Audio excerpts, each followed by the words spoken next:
నీకు ఎవరు కావాలి ఇప్పుడు? టైం ఎంత అవుతుంది? 3 అవుతుంది. ఇప్పుడు డాడీ కావాలా? పడుకోవా డాడీ లేకపోతే? మమ్మీతో పడుకోవా? డాడీ కావాలా? పడుకోవే, డాడీ రేపు వస్తారు లేదా?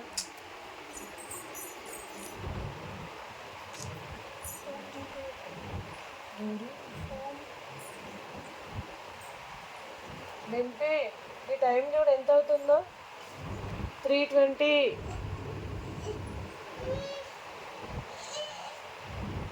డింపి, డింపి రా డింపి. ఇంకా 3 అవర్స్ అయితే డాడీ లేస్తారులా.